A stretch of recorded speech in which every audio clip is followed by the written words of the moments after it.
श्रीगुरुन् वैष्णवांश्च श्रीरूपं साग्रजातं सहगण रघुनाथान्वितं तं सजीवं साद्वैतं सावधूतं परिजनसहितं श्रीकृष्ण चैतन्यदेवं श्रीराधा कृष्णपदं सहगण ललिता श्रीविशाखान्वितांश्च वाञ्छाकल्पतरुभ्यश्च कृपा सिन्धुभैव च पतितानां पावनेभ्यो वैष्णवेभ्यो नमो नमः। नित्यानन्द नमस्तुभ्यं प्रेमानन्दप्रदायिने कलौ कल्मषनाशाय जन्मपतये नमो नमो ब्रह्मण्यदेवाय गोब्रह्मणहिताय च जगद्धिताय श्रीकृष्णाय गोविन्दाय नमो नमः। तप्तकाञ्चन गौरांगी राधे वृन्दावनेश्वरी वृषभानुसुते देवी प्रणमामि हरिप्रिये। वृन्दावै तुलसीदेवै प्रिया वै केशवस्य च कृष्ण भक्तिप्रदे देवी सत्यवत्यै नमो नमः। हरे कृष्ण कृष्ण कृष्ण हरे हरे हरे राम राम राम हरे हरे।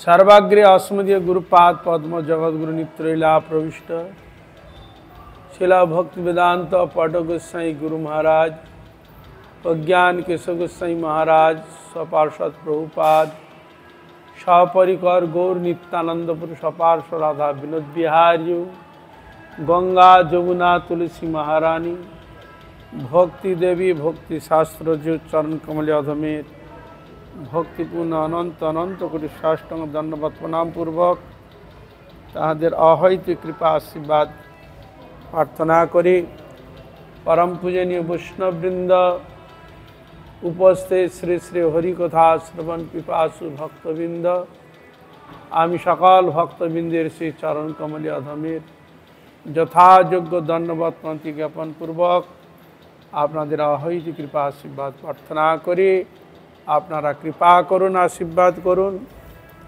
যারা নিত্যকাল হরিগুরু বৈষ্ণবের মহিমা গুণগান কীর্তন করে আমার নরাধম পাপিষ্ট জন্মকে যেন ধন্য করতে পারি।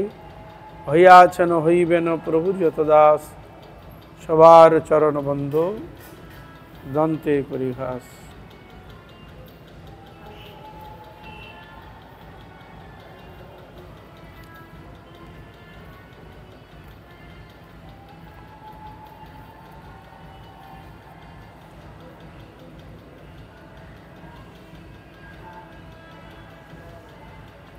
আমরা ছিল ভক্তি সিদ্ধান্ত সরস্বতী ঠাকুর প্রভুপাদের উপদেশামৃত গ্রন্থ আমরা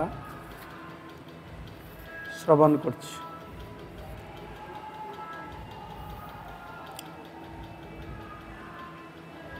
প্রশ্ন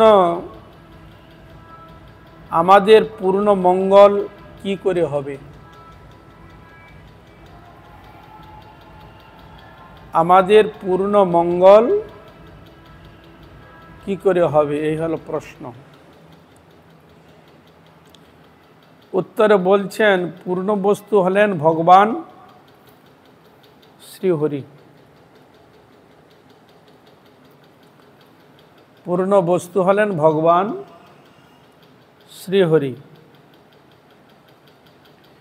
কৃষ্ণ দয়াময়, তিনি পূর্ণ বস্তু। এই জন্য উপনিষদে বর্ণনা ওম পূর্ণমদ পূর্ণমিদম পূর্ণাৎ পূর্ণমুদচ্যতে পূর্ণস্য পূর্ণমাদায় পূর্ণমেবাবশিষ্যতে। ভগবান কৃষ্ণই হচ্ছে তিনি পূর্ণ বস্তু এবং তাঁর দয়াও পূর্ণতা প্রদান রূপ দয়া। ভগবান যাকে কৃপা করেন পূর্ণই দয়া করেন, পূর্ণতা ভাবে তাকে কৃপা করে থাকেন, কারণ তিনি পূর্ণ বস্তু। পূর্ণ বস্তু প্রদত্ত হইয়া যায় অপূর্ণের নিকট, তাতে অপূর্ণ পূর্ণকে পেতে পারে। তিনি পূর্ণ বস্তু অপূর্ণকে তিনি পূর্ণ প্রদান করেন, অর্থাৎ পূর্ণর কাছ থেকে আমরা পূর্ণ প্রাপ্ত লাভ করতে পারি। পূর্ণের নিকট না গেলে পূর্ণ মঙ্গল ঘটে না।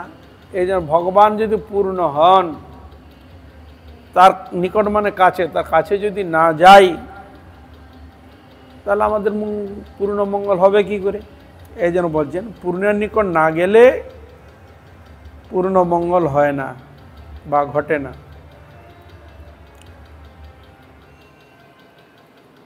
খণ্ড আনন্দ বা পরিমিত আনন্দ লাভ করে।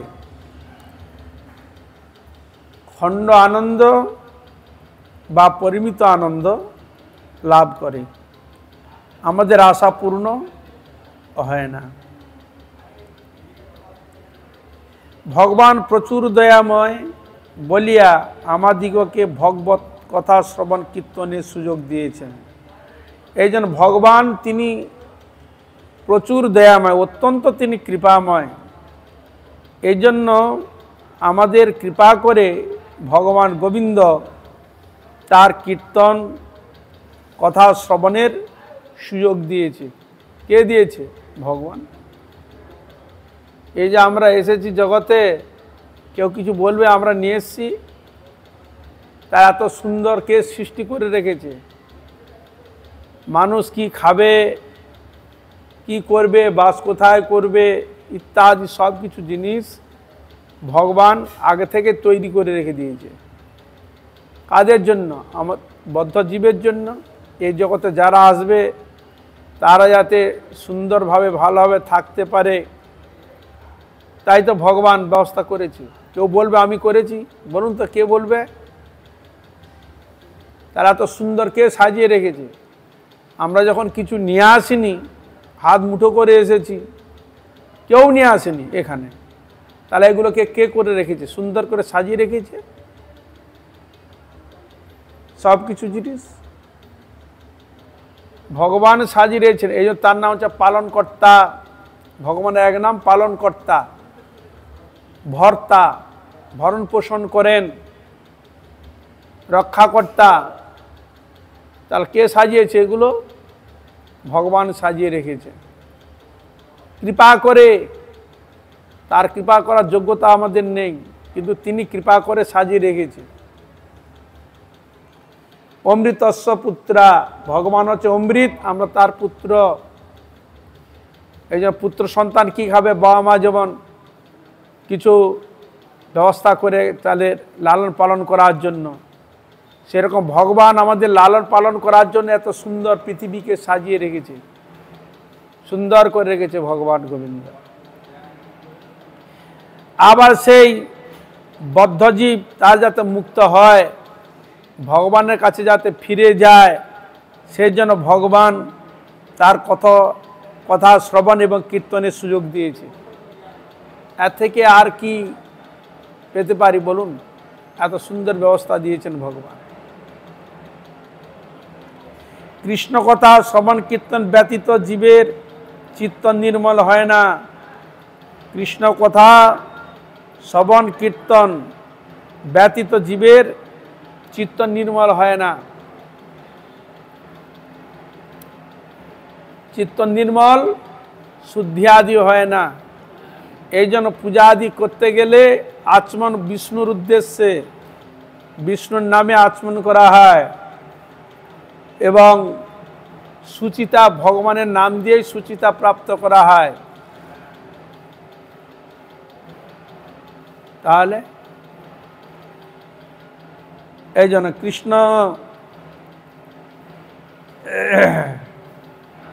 কৃষ্ণ কথা শ্রবণ কীর্তন ব্যতীত জীবের চিত্ত কোনোদিন নির্মল হয় না।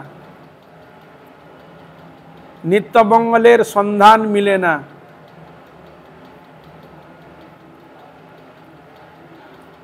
কৃষ্ণ হলেন আকর্ষক বস্তু।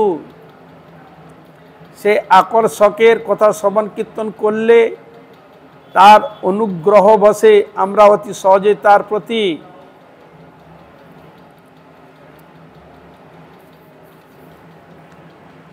আকৃষ্ট হয়ে পড়ি, তখনই আমাদের পূর্ণ মঙ্গল হয়। যখন ভগবানের কীর্তন শ্রবণ করে তার অনুগ্রহ তার কৃপাতে যখন আমরা অতি সহজেই তার প্রতি আকৃষ্ট হই, তখন আমাদের পূর্ণ মঙ্গল, মানে ভগবানের দিকে যদি এগিয়ে যেতে পারি তাহলে আমাদের পূর্ণ মঙ্গল হওয়ার চান্স থাকবে।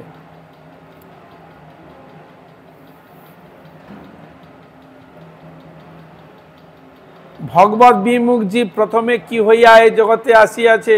প্রশ্ন। ভগবত বিমুখ জীব প্রথমে কি হইয়া জগতে এসেছে? ভগবত বিমুখ জীব প্রথমে ব্রহ্মা হয়। উত্তরে বলছে ভগবত বিমুখ জীব প্রথমে হয় ব্রহ্মা, প্রথমে ব্রহ্মা হয়, তারপরে মানুষ হয়। হরে কৃষ্ণ। বদ্ধ ভগবত বিমুখ জীব প্রথমে হয় ব্রহ্মা, তারপরে হয় মানুষ। পতিত জীব প্রথমে বিরিঞ্চি হইয়া আছে। হরে কৃষ্ণ। বলছে পতিত জীব প্রথমে বিরিঞ্চি, মানে বিরিঞ্চি ব্রহ্মার এক নাম হচ্ছে বিরিঞ্চি। যেহেতু ব্রহ্মা শব্দ সংযোজন করেছে, তা ব্রহ্মার প্রতি শব্দ বিরিঞ্চি, এক শব্দ দুটো হয় তো ওই জন্যে বিরিঞ্চ শব্দ লাগিয়েছে। তাহলে সৃষ্টির ক্ষেত্রে কাকে প্রথমে করেছে? ব্রহ্মাকে সৃষ্টি করেছে। তার ব্রহ্মা হচ্ছে প্রথম জীব। এই জন্য এখানে বলেছেন ভগবত বিমুখ জীব প্রথমে ব্রহ্মা হয়, তারপরে হয় মানুষ। পতিত জীব প্রথমে বিরিঞ্চি হইয়া আছে। মায়ার ভোক্তা বা কর্তা হইতে গিয়া অনেকে জীব ব্রহ্মার পুত্র হইয়াছিলেন। এই জন্য আরো যুক্তি দিচ্ছেন, মায়ার ভোক্তা কর্তা হইতে গিয়া অনেক জীব ব্রহ্মার পুত্র হয়েছিল। তাদের মধ্যে কেহ কেহ প্রজা সৃষ্টির ভার প্রাপ্ত হইলেন। তার মধ্যে কেউ কেউ প্রজা সৃষ্টির ভার গ্রহণ করেছিলেন। যখনই জীবের ভোক্তা অভিমান হয়, তখনই সে মায়াতে আবদ্ধ হইয়া পড়ে। তা মায়াবদ্ধ কখন হয়? যখন জীবের ভোক্তা অভিমান হয়, আমি ভোক্তা, আমি সব। যখন এই অভিমান যখন হয়ে যায়, মানে যেটাকে বলা হয় মিথ্যা আর কি, অভিমান, তখন সে মায়াতে আবদ্ধ হয়ে পড়ে। এই জন্য ভক্ত অভিমান থাকলেই তখন মায়া তাকে আবদ্ধ করে দেয়।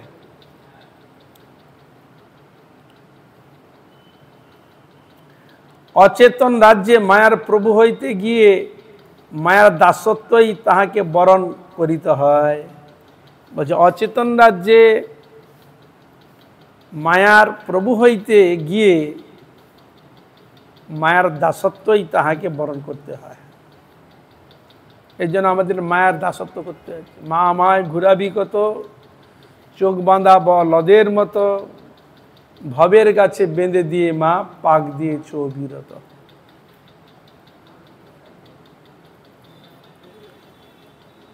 এই জন্য জীব কি পুরুষ? জীব বা আত্মা স্বরূপত স্ত্রী, পুরুষ বা নপুংসক নহে। জীব কি পুরুষ? বলছে না, জীব পুরুষ নয়। জীব হচ্ছে আত্মা, স্বরূপত স্ত্রী, পুরুষ বা নপুংসক নহে। এই জন্য ব্রহ্ম হচ্ছে ক্লীবলিঙ্গ, এই জন্য ব্রহ্মকে ক্লীবলিঙ্গ সাজিয়ে দেয়। ব্রহ্ম শব্দটা সংস্কৃত ক্লীবলিঙ্গ, বলে ক্লীবত্ব তো তার কোনো ইয়ে থাকে না, কিন্তু ভগবান তিনি ক্লীবলিঙ্গ নহে। স্ত্রী পুরুষ প্রভৃতির দেহে পরিচয় মাত্র। আমি স্ত্রী,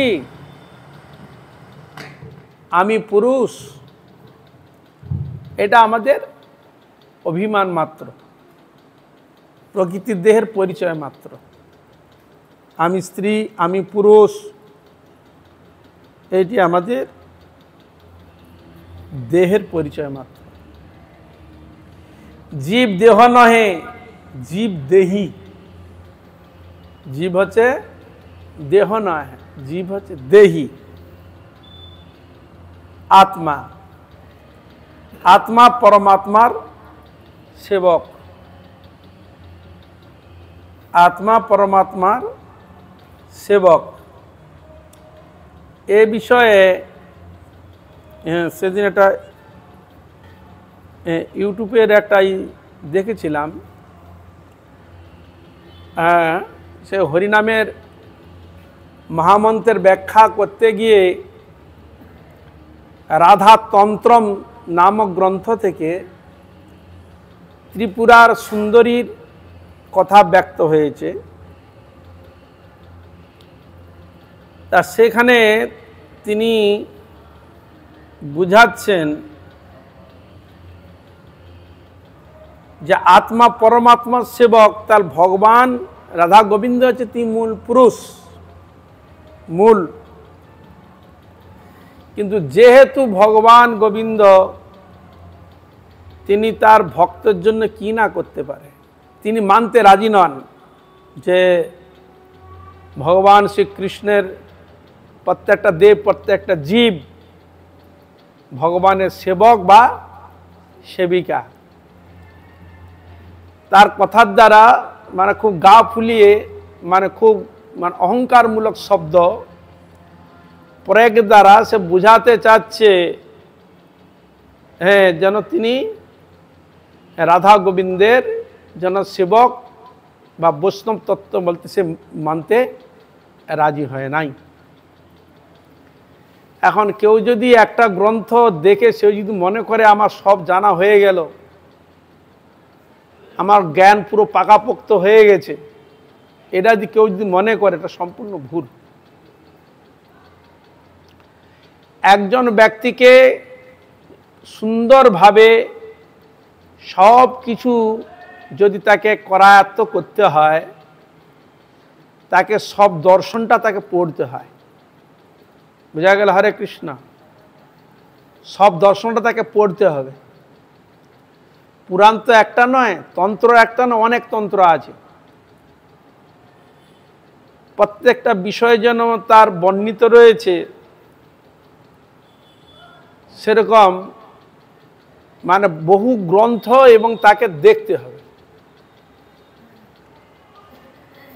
একটা গ্রন্থের মধ্যে একটা কিছু পেয়েছে, সে যদি মনে করে এক কথা বলে দিল যে ভগবান রাধা গোবিন্দের তিনি হচ্ছে মূল পুরুষ এবং আর সব সেবক সেবিকা বৈষ্ণব তত্ত্ব, তাকে এই জিনিসটা যদি জানতে হয় তাহলে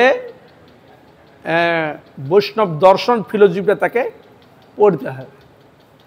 যারা যেটুকু বক্তব্য প্রকাশ করে তারা বৈষ্ণব দর্শনটা ঠিক পড়ে না।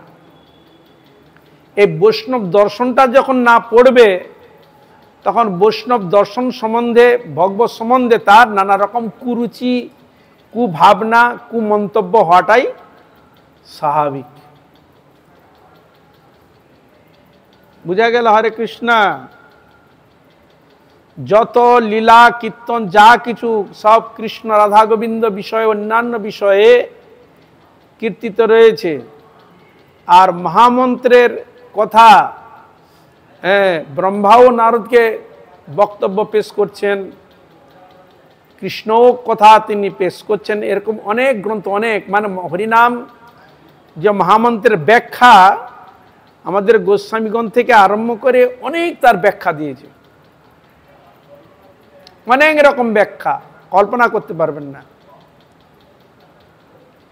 এবং শাস্ত্রীয় যুক্তি ধরে সেখানে স্থাপন করেছে। এই জন্য পরাৎপর তত্ত্বকে যদি আমরা বুঝতে যদি না পারি, আমরা ভুল করে বসি। ঘরের কোনো ব্যক্তি, আপনি কাজ করার জন্য ব্যক্তিকে রেখেছেন, সে কাজের লোক যদি বলে এই মশাই ঘরটা আমরা বেরিয়ে আন, মালিককে যদি বলে,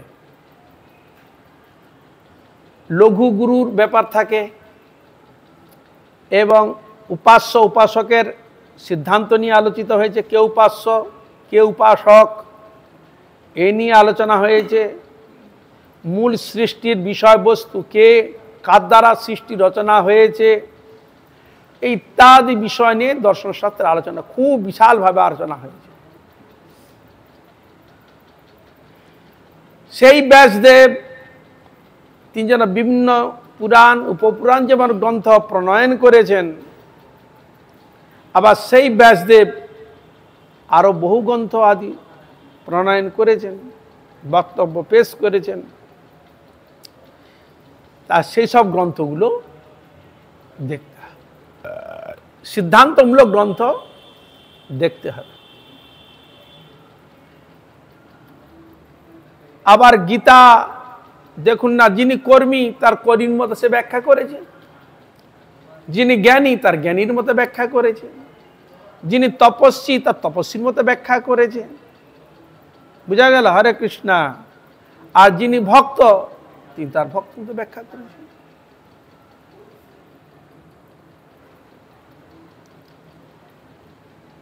তার যার যেরকম অধিকার সেই সময় তার ব্যাখ্যা করেছে। অসুবিধা কি আছে? অসুবিধা কিছু না। কিন্তু একবারে সেখানে উড়ে দিয়েছে যে রাধা গোবিন্দ তার সেবক সেবিকা সূত্রে বা বৈষ্ণব বৈষ্ণব তত্ত্বে মানতে রাজি নয়। এই জন্য আমি তাকে বলবো বৈষ্ণব দর্শনটা একটু ভালো করে পড়ুক, তাহলে ভালো হয়।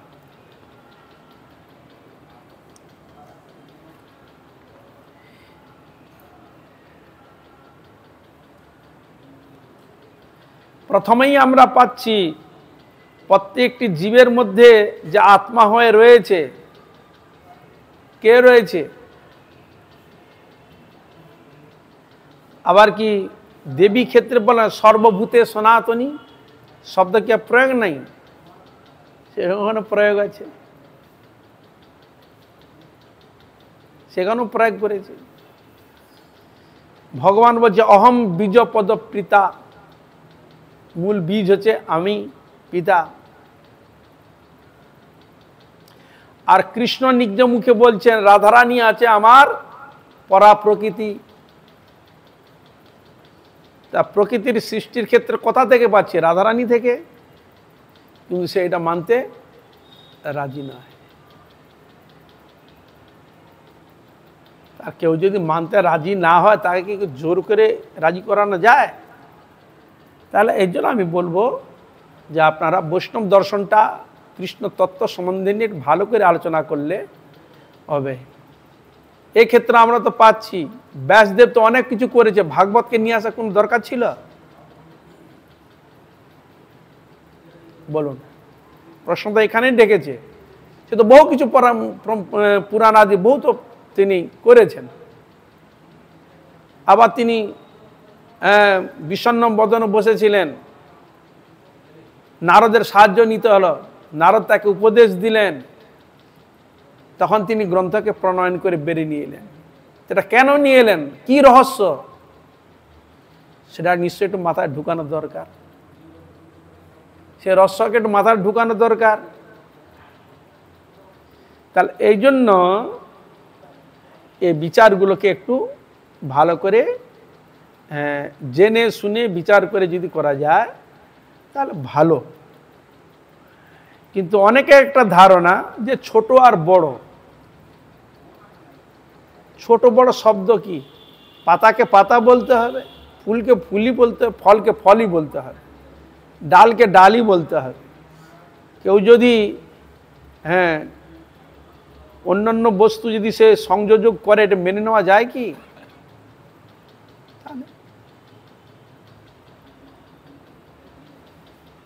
প্রত্যেকটি ক্ষেত্রে কোথাও দেখতে পাচ্ছি দেব দেবীগণ যেমন ভগবানের স্তুতি করছেন, ভগবানও তার স্তুতি করছে। এই জন্য ধর্মতত্ত্ব বুঝতে কেন পারি না, মানে এমন গোলমেলে, মানে বিচারটা এমন গুরুত্ব ব্যাপার, মানে সহজে বের করে নিয়ে আসা যাচ্ছে না। কেন? যাকে দেখছে আমাদের একটা ধারণা থাকে। এই জন্য ব্রহ্মার একটা লীলা রয়েছে ভাগবতে। ব্রহ্মা কি দেখলেন? ভগবান শ্রী কৃষ্ণচন্দ্র সখাগণকে নিয়ে একসঙ্গে বসে খাওয়া দাওয়া করছে। এক সখা একটা কৌটো থেকে বেরো, খেয়ে দেখলে খুব ভালো লেগেছে, ওইটা নিয়ে আবার কৃষ্ণের মুখে দিয়ে দিচ্ছে। আর একটা সখা সেও বের করে বলেছে, বের করে সেও খেয়ে ভালো, কৃষ্ণের মুখে ঢুকিয়ে দিচ্ছে।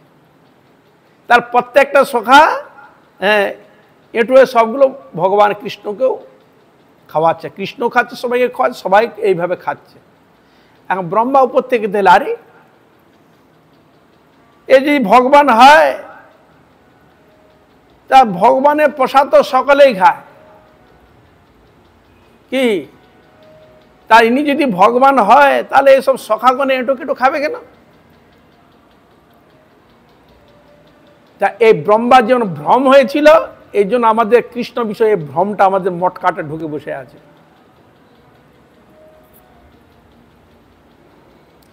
ভ্রম তৈরি হয়ে গেছে। তা এই যদি ভগবান হয়, এ ঢোকাটা খাবে কেন? আমাদের কি বিচার?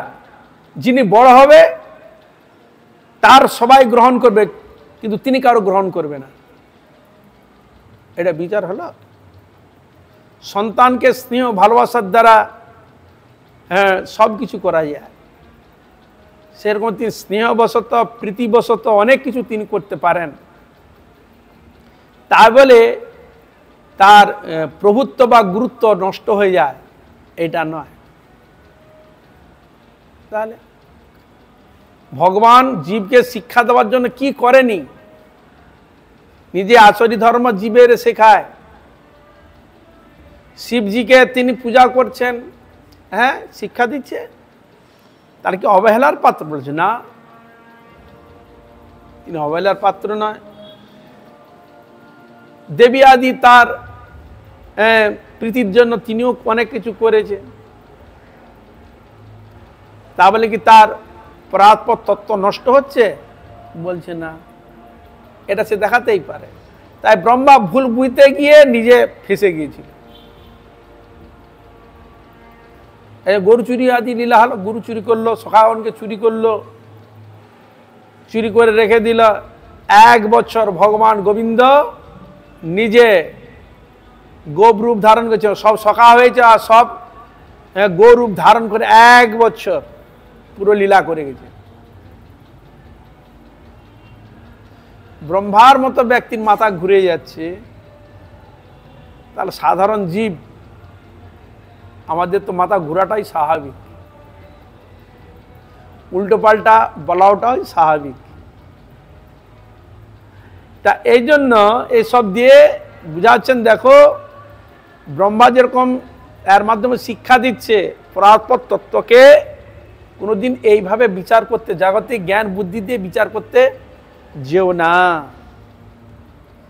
বহু প্রমাণ প্রয়োজন হয়। এই যে কৃষ্ণ বিষয়ে, রাধা গোবিন্দ বিষয়ে বহু শাস্ত্রে আপনার প্রমাণ পেয়ে যাবেন, বহু শাস্ত্র। এই জন্য গ্রন্থ 3 প্রকার, সাত্বিক, রাজসিক, তামসিক। ভাগ্যরাজ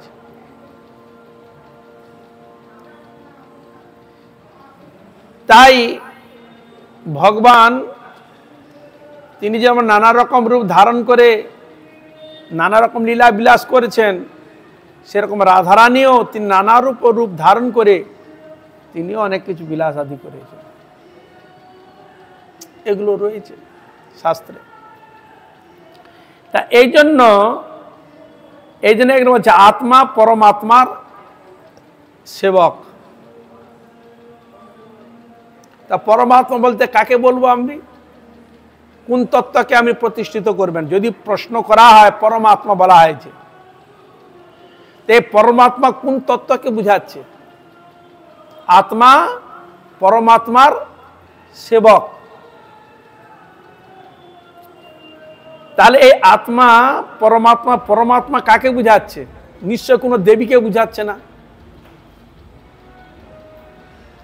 অন্যান্য কোনো দেবতাকে বুঝাচ্ছে না। কাকে বুঝাচ্ছে? ভগবান কৃষ্ণকে। তাহলে এখানে বলছে প্রত্যেকটি জীব পরমাত্মার সেবক। কারণ আমি আত্মা যদি হই, তাহলে আমার আত্মার আত্মা পরমাত্মা ভগবান। তাহলে আমরা কি ভগবানের সেবক সূত্রে নই? সেবক বা সেবিকা সূত্রে নই? আপনাদের কি বিচার আছে?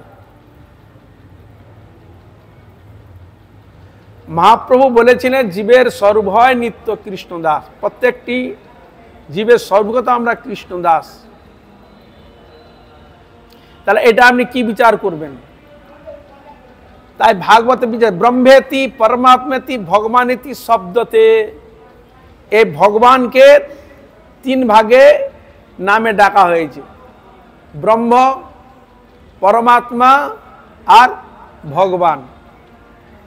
তাহলে এই তত্ত্বটা কাকে ফলো করছে? ভগবান কৃষ্ণকে। আপনি কোন দেবীকে বা অন্য কোন দেবকে ফলো করেছে শব্দটা? তাহলে এই জন্য বিচারটা সবসময় আমরা ডালের ডাল ধরে টানাটানি করি, গোড়াকে দেখার চেষ্টা করি না, মূলকে ধরার একদম চেষ্টা করি না। এই জন্য কিছু কিছু ইউটিউবের মধ্যে কিছু কিছু জিনিস দেখিয়ে এমন কিছু কিছু শব্দগুলোকে সংযোজন করে মানুষ যেন বিক্ষিপ্ত হয়ে যায়। বুঝা গেল? হরে কৃষ্ণ। তা এই জন্য সেরকম আচার্য, ভজনীয় আচার্য, সাধন ভজনীয় ব্যক্তি, আচার্য ব্যক্তি, উচ্চকোটির সাধনে ভজনে প্রবিষ্ট, এরকম যদি কেউ আচার্য পান, বৈদিক আদি শাস্ত্র যদি পান, তাহলে এসব তত্ত্বগুলো খুব ভালোভাবে খুব ভালোভাবে জানাতে পারবো, বুঝতে পারবো। কিন্তু আমরা তো ওরকম সঙ্গ পাই না। সমস্যাটা এখানে দাঁড়িয়েছে। যেটুকু কলেজ আদি ডিগ্রি কেউ কিছু পেয়েছে, কেউ বিষয় নিয়ে পড়েছে, এতে নিয়ে তার বিভিন্ন শাস্ত্র ঘেঁটে তার মধ্যে যতটুকু তার জ্ঞানে ধরতে পেরেছে, কিন্তু তার সেরকম ব্যাখ্যা দিচ্ছে। কিন্তু জানতে যদি হয়, মূল বস্তুকে নিয়ে রিসার্চ করা সবের থেকে বেস্ট, তাহলে জিনিসটা ভালোভাবে বোঝা যায়। আকর বস্তুকে নিয়ে যদি আলোচনা করা যায়, তাহলে আমরা ডাল পালা ফল অনায়াসে পেয়ে যাব। আকর বস্তু মূল বস্তুকে যদি ডিসকাস করা যায়, বিচার করা যায়, তখন আমরা দেবকে, দেবীকে, এরা কারা, মনুষ্য কারা, জীব কারা, মায়া কারা ইত্যাদি জিনিসগুলো তখন আমরা পেয়ে যাচ্ছি। এই জন্য গীতাটা অবশ্য প্রয়োজন। গীতা জ্ঞানটা অবশ্য প্রয়োজন। তত্ত্ব আরম্ভ করতে গিয়ে স্বয়ং ভগবান নিজ মুখে বলছে, মত্ত পরতরণ্যান্ন কিন্তি দস্তি ধনঞ্জয়। আমার অপেক্ষা পরতত্ত্ব আর নাই। তার পরতত্ত্ব যখন শব্দটি সংযোজন করেছে, তাহলে এর উপরে আর কোনো পরতত্ত্ব আছে কি? হরে কৃষ্ণ। আর কোনো পরতত্ত্ব আছে যে সেখানে পর শব্দটা সংযোজন করা হয়েছে? তাহলে একবারে মূল বস্তুকে তিনি বলতে যাচ্ছেন, মত্ত পরতর নান্নত কিন্তি দস্তি ধনঞ্জয়। আমার অপেক্ষা পরতত্ত্ব আর নাই। হে ধনঞ্জয় আমাকে অপর তত্ত্ব আর শ্রেষ্ঠ তত্ত্ব আর নাহি। মানে শব্দটাকে এমন সংযোজন ওখানে করেছে যেন কৃষ্ণকে পুরো উড়িয়ে দিয়েছে, মানে তার কৃষ্ণজনক সেখানে কোনো অস্তিত্ব নেই। কারণ এরকম ধরনের শব্দটা সেখানে সংযোজন, মানে কৃষ্ণের জন্য কোনো কাজ নাই সেখানে।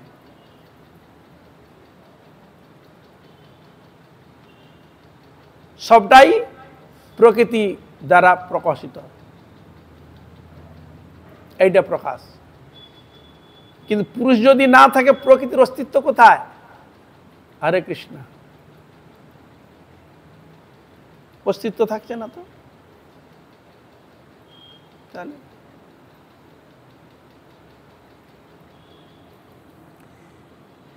জীব জড় নহে, জীব চেতন বস্তু। এই যে জীবকে জড় বলা হচ্ছে না, তো জীব কোনটা? ওই আত্মাটাই হচ্ছে জীব, আর এটা আছে জড় বস্তু। তাই ওইটি জড় বস্তু নয় বলে এর জন্য আর জন্মও নাই, মৃত্যুও নাই। কিন্তু এ শরীরের জন্ম আছে, মৃত্যু আছে, কিন্তু ওই আত্মার মৃত্যু নাই, জীবের মৃত্যু নাই। এই বলছে জীব জড় নহে, জীব হচ্ছে চেতন বস্তু। আত্মা পরমাত্মার দর্শন পায়, এই আত্মা পরমাত্মার দর্শন পায়। আত্মা পরমাত্মার সহিত কথা বলিতে পারে, এই আত্মা পরমাত্মার সঙ্গে কথা বলতে পারে। বুঝা গেল? হরে কৃষ্ণ। অনেকের ধারণা ভগবানের দর্শন পাওয়া যায় না, ভগবান দর্শন দেন না, ভগবান বলে আছে কি, ইত্যাদি অনেক শব্দ সংযোজন শোনা যায়। কিন্তু সেই অধিকারে গেলে তো হবে, সেই স্টেজে সেই অধিকার, সে যোগ্যতা লাভ করলেই তো তবে তো পাওয়া যাবে। এখন যোগ্যতা না হয়ে যদি যোগ্যর অভিনয় করি তাহলে তো পাওয়া যায় না বাবু। এগুলো হচ্ছে সাধনলব্ধ বস্তু, শুধু সাধন করলেও পাওয়া যায় না। তিনি যাকে কৃপা করে ধরা দেয়, জানায়, সে জানতে পারে, অন্য কেউ জানতে পারে না।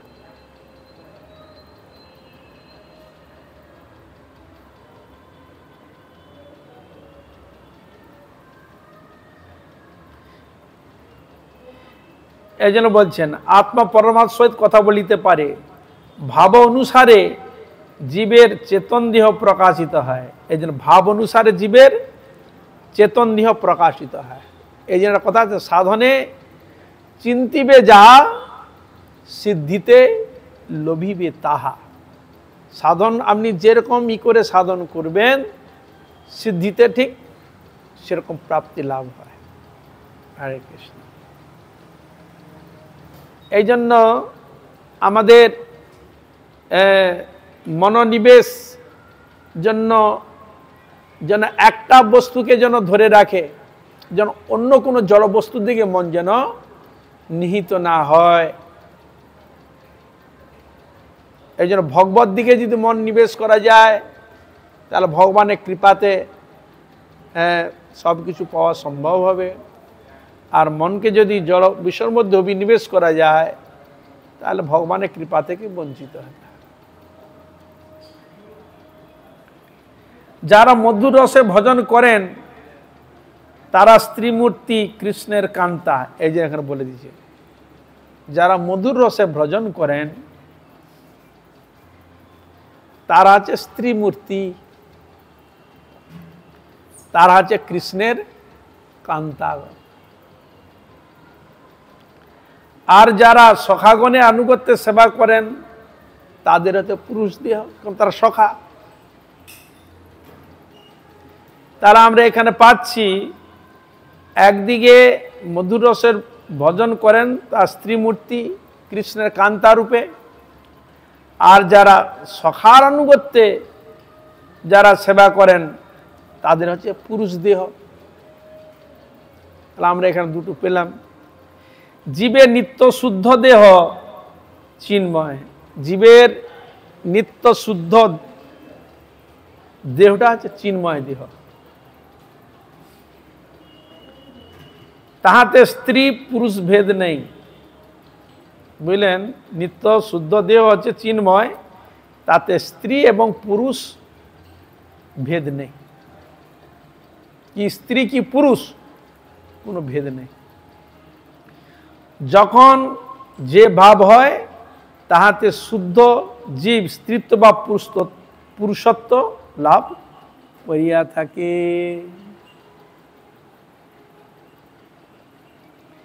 এগুলো হচ্ছে খুব উচ্চকোটির কথা, সাধারণ ভজনে উচ্চকোটির কথা।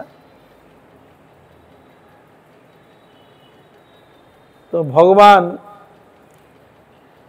শ্রী গোবিন্দের নাম গুণ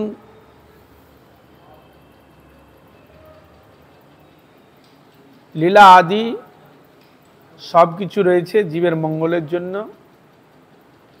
এগুলোকে আমাদের আস্বাদন করতে হবে ভক্তের শ্রীমুখ থেকে, সৎসঙ্গের মাধ্যমে। তাহলে আমাদের কিছু প্রাপ্তি হওয়া সম্ভব।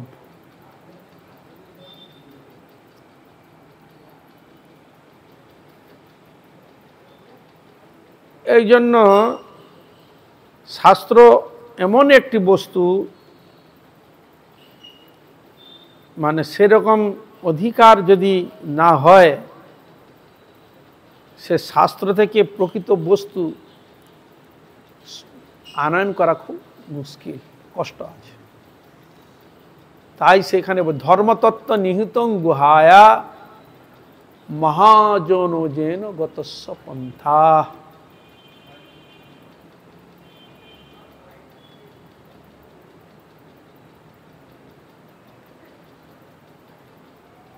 একই বস্তু, কিন্তু রস আস্বাদন করার অধিকার সকলে সমান নয়। ভগবত বিষয়ের বৈশিষ্ট্য আছে একই বস্তু, যার যেরকম ভাব, যার যেরকম শ্রদ্ধা ভক্তি, সেই অনুযায়ী তার হৃদয়ে ভাব প্রকটিত হয়। ভগবান শ্রী গোবিন্দ কংসকে বধ করতে গেলেন,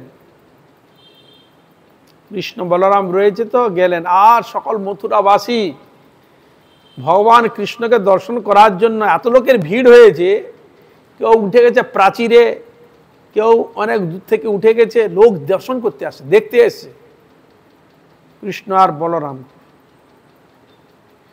তা সেরকম ওখানে বহু বহু বিভিন্ন রকম ভক্ত তারা রয়েছে, বিভিন্ন রকম ভাবের ভক্ত রয়েছে। সে একই কৃষ্ণকে দর্শন করছেন, যিনি মাতৃ স্নেহ বিশিষ্টা, তিনি তাকে পুত্র স্নেহের ভাবকে তিনি দর্শন করছেন। যিনি সখা, তিনি তাকে সখাবত নিজে অনুভব করছেন। এবং যিনি কৃষ্ণের বিরূপ আর বিরুদ্ধাচরণ যারা রয়েছে, তাকে সে কৃষ্ণ কি দেখছে, যেন কাল জম দেখছে। বুঝলেন? হরে কৃষ্ণ। কংস দেখছে যেন কাল আসছে, মৃত্যু, স্বয়ং মৃত্যু আসছে।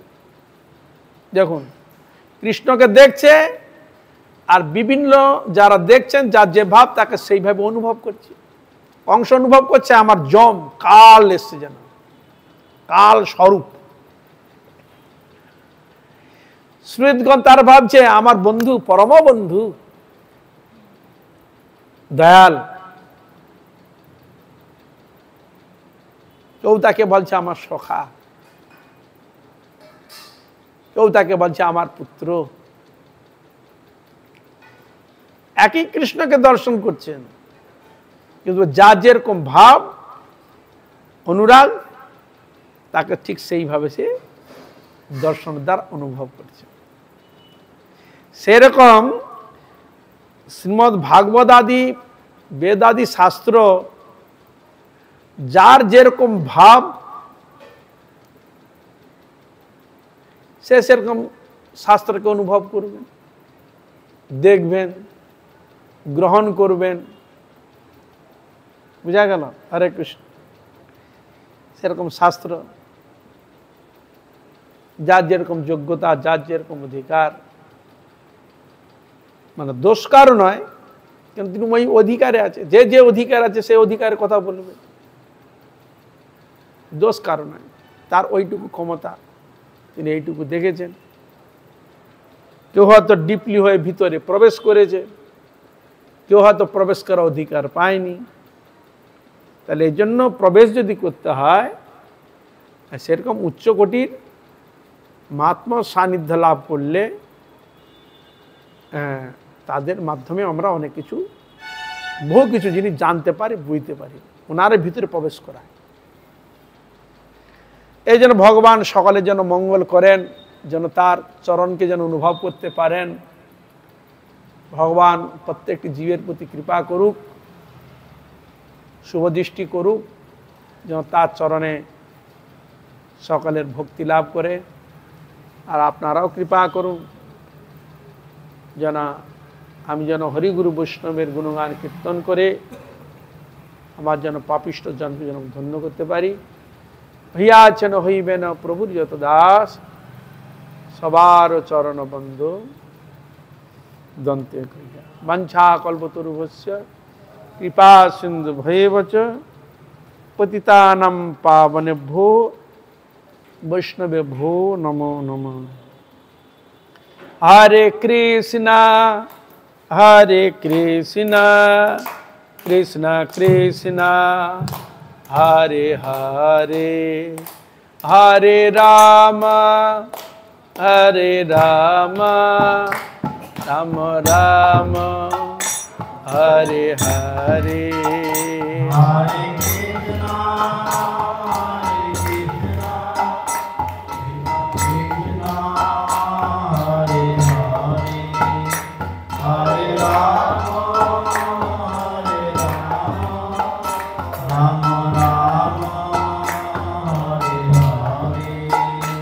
Hare Krishna, Hare Krishna, Krishna Krishna, Hare Hare, Hare Rama, Hare Rama, Rama Rama, Hare Hare. Hare Krishna, Hare Krishna, Krishna Krishna, Hare Hare, Hare Rama, Hare Rama, Rama Rama, Hare Hare. Hare Krishna, Hare Krishna, Krishna Krishna, Hare Hare, Hare Rama, Hare Rama, Rama Rama, Hare Hare. Hare Krishna, Hare Krishna, Krishna Krishna, Hare Hare, Hare Rama, Hare Rama, Rama Rama, Hare Hare. Nitai Gaur Hari Bol, Hari Bol, Hari Bol, Hari Bol. Nitai Gaur Hari Bol, Hari Bol,